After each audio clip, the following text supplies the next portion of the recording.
8h à Jérusalem, 7h à Paris sur Radio J. Olivier Granilic au micro pour le premier rendez-vous avec l'actualité israélienne ce matin. Et Israël au début de la seconde vague. C'est la mise en garde lancée hier par le ministre de la Santé, Yoli Edelstein.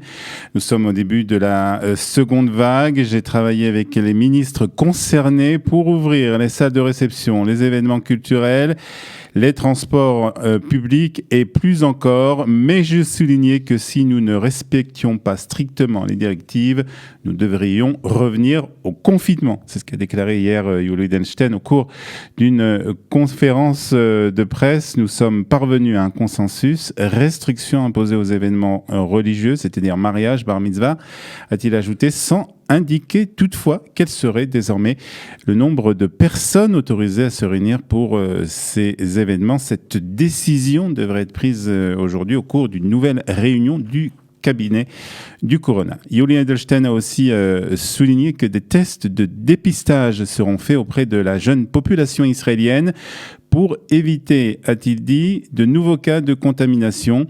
Enfin, c'est un ministre de la Santé en colère qui s'est présenté hier au public israélien. Il a rappelé les consignes sanitaires, port du masque, distanciation sociale et lavage régulier des mains, et a fustigé ceux qui ne prenaient pas ces consignes au sérieux. 299 cas de coronavirus ont été découverts ces 24 dernières heures en Israël. 39 personnes sont dans un état grave et 22 ont besoin d'une aide respiratoire. Le nombre de personnes mortes du coronavirus en Israël est passé à 318. Un peu plus tôt, le cabinet du Corona s'était réuni sans vraiment prendre de décision. Aucune décision, en tout cas, concernant un certain retour du confinement n'a été prise. Seule concernant des allocations chômage. Les allocations chômage pour les personnes au chômage technique dû au virus du corona. Le Premier ministre israélien Benjamin Netanyahu et le ministre des Finances Israël Katz ont annoncé hier le prolongement des allocations chômage jusqu'à la fin du mois d'août pour les Israéliens dont les droits expirent prochainement.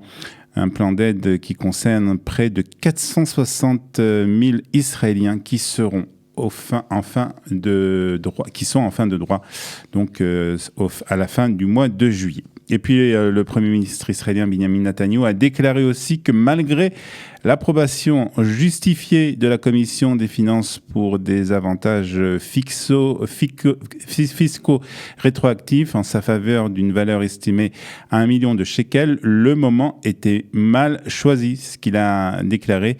La question est juste parce que je n'ai pas à subir un prélèvement personnel qui n'a jamais été imposé à aucun autre Premier ministre.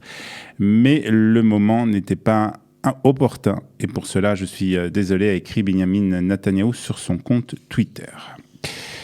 Les soldats de l'armée israélienne ont déjoué une tentative d'infiltration en Israël depuis la bande de Gaza. Hier, un Palestinien a essayé de rentrer en Israël depuis la bande de Gaza. L'homme a été identifié et arrêté par les soldats de l'armée israélienne. Il a été transféré pour être interrogé par les services de sécurité. Au moins 9 combattants non syriens des milices soutenues par l'Iran ont été tués hier dans un nouveau raid aérien, le deuxième en 24 heures sur le nord-est de la Syrie. Selon l'Observatoire syrien des droits de l'homme, Israël serait probablement responsable de ces nouvelles frappes qui ont visé la banlieue de Boukamal, une ville limitrophe de l'Irak. Les victimes sont majoritairement donc des Irakiens, a précisé le comité de cet observatoire. Le nouveau bilan porte à 15 le nombre de combattants pro-iraniens ayant péri dans des raids aériens depuis samedi soir. Et puis, plusieurs milliers d'Israéliens se sont réunis hier dans 4 grandes villes du pays, à Tel Aviv, Jérusalem, Haïfa et Beersheba, dans le cadre de rassemblement de la fierté organisé en raison de l'annulation des traditionnels défilés de la Gay Pride. À Jérusalem, des centaines de personnes ont assisté au rassemblement alors que la police a annoncé qu'elle limiterait le nombre de participants à 1250. Un hommage a été rendu à la jeune Shira Banki, assassinée il y a 5 ans par un religieux extrémiste alors qu'elle participait à la Gay Pride de Jérusalem. Peu avant le rassemblement, la police a indiqué avoir arrêté plusieurs militants d'un groupe anti-LGBT. Voilà. Et puis on termine par la météo de ce lundi 29 juin. Il fera donc 28 degrés à Haïfa, 30 à Tel Aviv, 32 à Jérusalem et 42 degrés à Eilat.